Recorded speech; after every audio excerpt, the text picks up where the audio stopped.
Hey everybody, it's Dan back with a vengeance for another video. If you watch this all the way through, you will never have a train wreck for a laning stage ever again. We're going to highlight 10 different strategies, moves, and approaches in order to accomplish this. Put on your swimsuit because we're diving right in.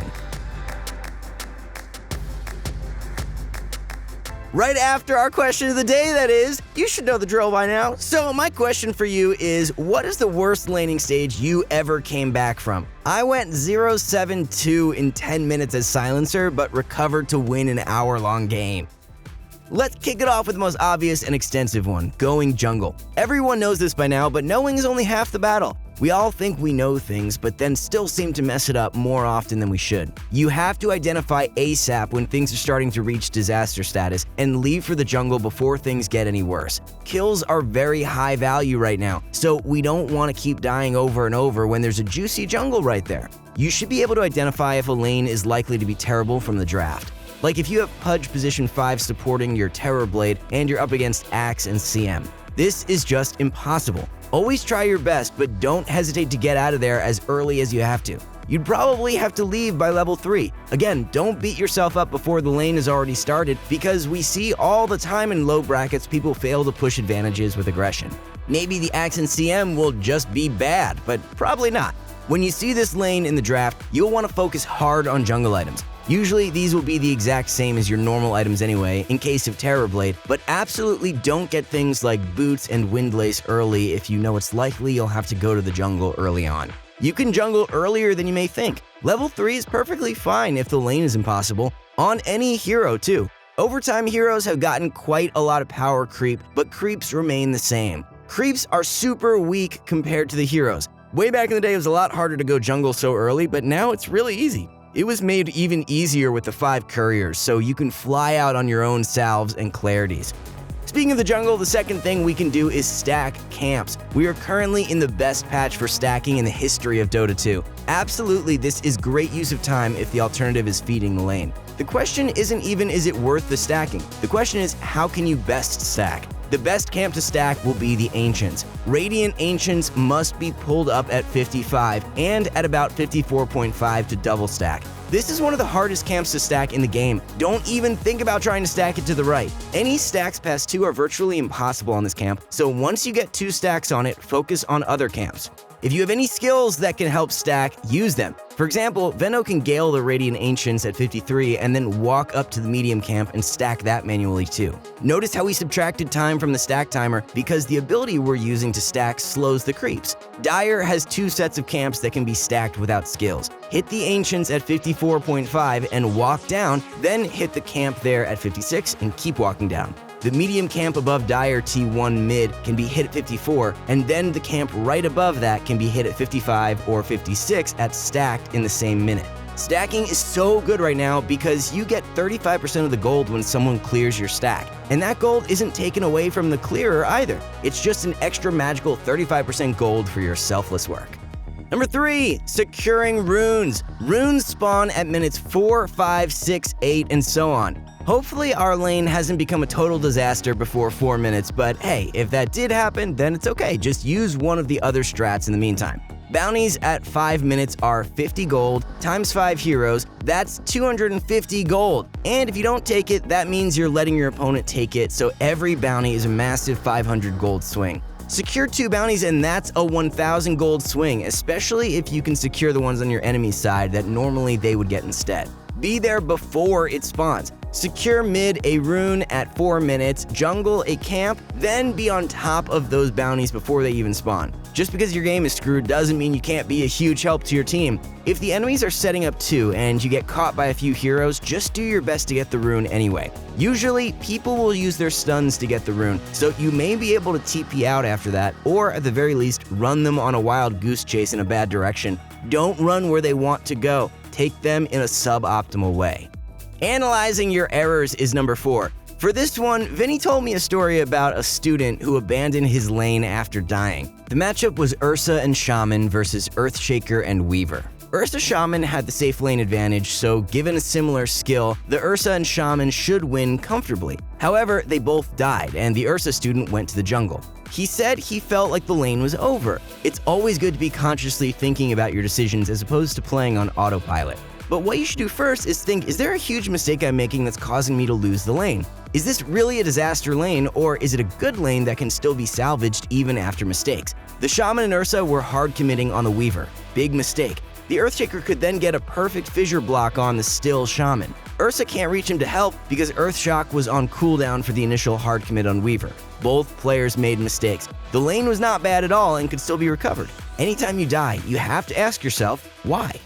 Discussing your vision for the lane is our halfway point. This is crucial to prevent problems like the example in our previous point. Hopefully our lane partner is open to just a 30-second discussion over how you want to play the lane. Identify problems that can arise before they do, and you won't make those errors in the first place. Choose who you're going to bully. Decide how much we're looking to pull. Check your lane partner's items. Did they not buy a salve? Now we need one. Did they buy Orb of Venom? Then don't buy one. Envision your plan to go for the ranged creeps. Are you the support with an AoE spell? Save your nuke for harass plus the ranged creeps secure. Having just a basic blueprint of how you want to play the lane goes so far for preventing train wrecks. Having both players on the same page is a surefire way to increase your win rate. At number 6, we have swapping lanes. This is always an option in any game. Pro players will play musical lanes for as long as necessary if they're adamant on avoiding certain auto-loss matchups. At a high level, you cannot TP to dodge bad lanes. If you do, the counter hero will walk to your lane and the other laner will TP to the now empty lane. Then you're stuck in the bad matchup and would have to walk the whole map to get out of it and force your other side laner to walk the map too. But unless you're over 7k, it's pretty rare that people actually dodge dodges in all pick. So if you're Luna versus Nature's Prophet and your offlaner is Tide versus Slark, just swap lanes ideally before the game even starts. Now we turn 2 unfavorable matchups to 2 favored ones. If our mid wins their lane, then we won 3 lanes, and that's almost always a 1 game. You can also swap lanes with whoever's having the best game. Usually that's the mid laner, so you can play safe, which is easy in mid, and then your over-leveled mid laner can go up against whoever was stomping you. Whatever the case may be, if you're having a bad lane, you should always think, would it be good to swap? Next up is hiding in the trees. This is only for solo heroes. So, like if you have no support or your lane has gone so bad that your lane partner has left entirely. Get a Quelling Blade if you don't have one already and cut a path in the trees. It's imperative they don't see you enter the trees in the first place or the support will go find you. Sentry the entrance of your lane to make sure there's no ward and then just hide in the trees. Press Alt when moused over your XP bubble and play at the very edge of that radius. This strategy has become way more viable ever since they buffed denied XP back up to 50%. So you'll level up at half speed assuming the opponent denies every single creep, and guess what? Maybe they won't even deny every creep if they assume you aren't there. Denies don't have any reward for the denier anymore, so some people are sloppy about it, and you might get even more XP than you could have ever hoped for. The downside to this is the support will be free to pull. If possible, you can place a sentry to block a spawn or two. If your core is hiding in the trees, then of course you as the support would want to go gank. At least 95% of the time when one of your lanes is getting destroyed, the best thing you can do is let them get stomped.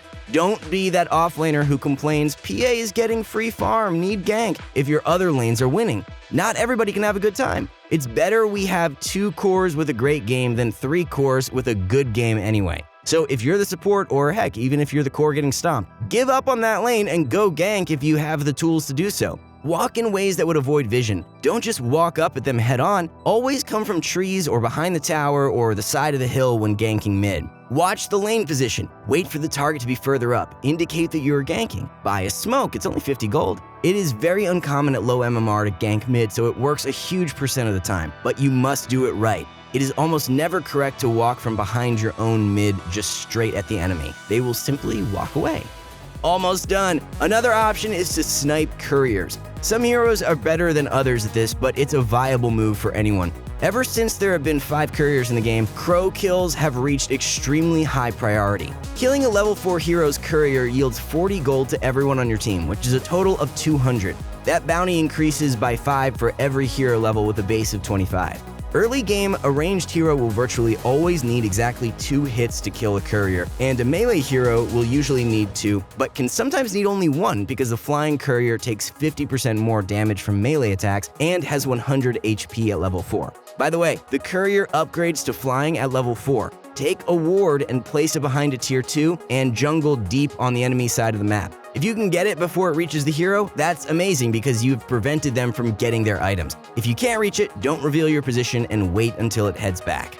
And last but not at all least, we can mess with waves. So this used to be very commonplace and abusable. At the top MMRs, we saw this almost every game. Supports running in circles to get waves to clump up and eventually sending a quad wave the way of their offlaner. Axes and bristles that never went to the lane. Our own Jenkins said if you have even a slightly bad matchup, you may as well do this. Thankfully, just as we predicted, IceFrog nerfed this hard a few patches ago. It was very unintuitive, uninteractive, and annoying for anyone other than the beneficiary. Now, waves can't be aggroed until 5 minutes, unless they are within 1500 range of a tier 1 tower. There's the key word. Now, to mess with waves, you need to be between T1 and T2 and closer to the T1 than the T2. Then you're free to get the aggro, and from there, you're going to want to walk towards the enemy T2 and then down, assuming you are on Radiant, since you know if you go another way, you're surely going to get killed by the T1 or the enemy heroes. It's way less good than before and highly risky, but if the wave is pushed up and you see both enemies, then someone is safe to go and aggro the wave.